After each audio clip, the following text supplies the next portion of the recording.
godhe sana godhe jedhee gabbee himadhee hin beeku. Wanti hundinuu guyyaa eega. Osoon gabbee haasa'es namni na amanu hin jiru sii galee. Akkasitti gaafa inni qabamullee waliin rakkadhee waliin taa'ee waliin taaree badii sitti balleesse sana siifuu kiyya dhiifama naa godhi anatu sitti balleesse anatu si zallamee haqa keetu na qabee bakka kana na galchee sii galee gaafa inni naan jedhu rakkoo hin qabu miidhaa ana miitee miidhaa ilmaan miite san hin laalin. Yookaan ammootu jedhiiti sammuu kan kee firii godhiiti yaadi malee. Imma ana kaleessa namiite ilmaan kana miite tokko hin yaadin jedhee maaliifi namni mana hidhaa keessa jiru dukkana keessa jira ifaa hin argu nyaata yoo ani itti geesse malee hin nyaatu dhugaatii yoo an geesseef malee dhugu ilmaan kana yoo an geesseef malee ilmaan kana laaluu hin danda'u sii galee hamilee isaatiif jecha dhahichi inni na dhahe cinaachi kiyya osoo na dhukkubu xabaasaa ilmoo kiyyaa osoo argu osoo na dhukkubu hawaasni Oromoo yeroo an miidiyaa irratti ilmaan kiyyaaf jecha jecha isaan naan jedhan osoo na dhukkubu jechuudha badii inni ittiin kaleessa balleessan osoo qasamuu kana hunda danda'ee baatii 8 guutuu isa cinaa dhaabbadhee walii galteedhaan galeetan bar Finfinnee irratti paaspoortii baafadhee dhufa naan jedhe yor inkwaan ji'a tokko miti ji'a lamaa miti lakkii amaan jedhee yoo galte akka tasaa chaansiin ilmaan kiyyaa kun baduu danda'a haga bara haaraattuyyuu obsi yoo inni bi as keessattuyyuu nama baasaa jirti waan si feesisu an siifan hin godha ulaagaalee si barbaachisu siin godha nyaataanillee dhugaatiinillee wanta tokkoonillee hin miidhamtu ilmaan kan keellee akka bareedatti hin jiraachisaa jira asuma taa'e aarsaa ilmaan keetii kafalenna lakkii siifuu kiyyaan nadhabee jira. Huyna kiyya ol ta'ee jira as keessatti nu dhukkubaa jira sammuu gadhiisuu jira maraachuu jira an aarsaa kamuyyuu kaffalee yoo dadhabame gara barahaatinuu ta'u ilmaan kiyyatti nan deebi'anaan jedhee walii gallee akkasitti ummaa tiyya na jalaa oqaste kan inni jedhu ani haadha tiyya iskarbii tokko osoo hin erginiif haadha isaatii jechuudha haadha kiyya caalsisee bar haati isaa haadha kiyyaa bar yoo hadha isaan of keessaa na baasanii na jijjiiran bar haati isaa bar akka ilmoo tiyyaatii bar. Sigale maatiin isaa guyyaa tokko inni baatii 8 hidhamee guyyaa tokko salaama rabbiin irratti qaraanii ilmi keenya akkam jira amaan akkam jira ilmootiyya ijoolleen isaa akkam jirti namni naan jedhe hin jiru kana mara aarsaa kana kafalee biyya galee gaafa biyya galullee waan isa barbaachisu gara qarshii 450 akkaawuntii isaa irratti galchee paaspoortii baasisee fi amaan kiyya namaa gadi hin ta'iniiti aarsaa kamuu kafaliiti ijoollee keetti deebii jedhee haala jireenyaa akkasii jiraachuu dandeenya akkana jiraachuu dandeenya jedhee haala jireenyaa wanni ani itti na caawwatin tokko hin jiru akkasitti jiraanna sanii jiraanna jedheeni jechuudha si galee kan inni ammootu waan ispoonsara ana duubaan waan biyyatti deebi'i yookaan ammootu gara Keeniyaa kottu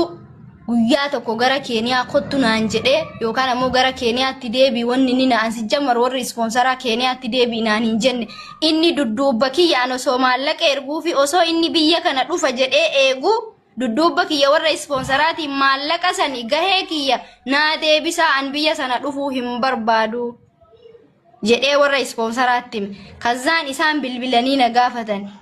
abbaan ilmaa keetii akkas jechuu jira sila mariyoo keetiin naan jedhan jennaan lakkii ani waan akkanaa hin dhageenye maal jechuudha jedhee isa gaafadhee jennaani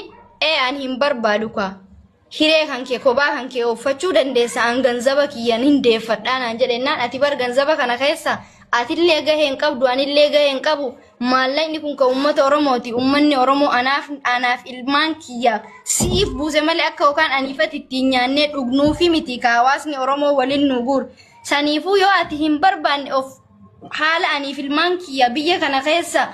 baanu haala nuu mijeessi malee maallaqni siifillee anaafillee hin deebi'uun jedhe boodarra atuyyuu bilbiltee bar akkas jedhaa jirani naan jettee jennaan bar asli anuyyuu akkas dhaga akkas jedhee boohee sitti madhindoom yeroo sanaayyuu bar fuudhee jira siin jedhee sitti mennaan lakkii amaan waan akkanaa hin godhuu naan jette fuudha isaa ankaleessaa fadhaa miti kan hin dhaga'an sigalee san darbee dudduubba kiyya makiinaa gurguraati naa ergaa annan rakkachaa jira waan hin nyaadhee dhugee bulu hin qabu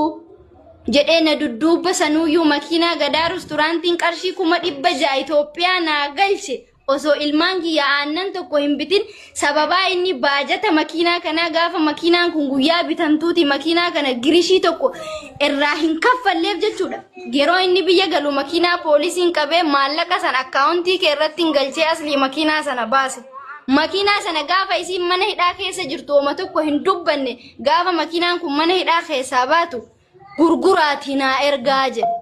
Akkamitti kana jettaa jennaan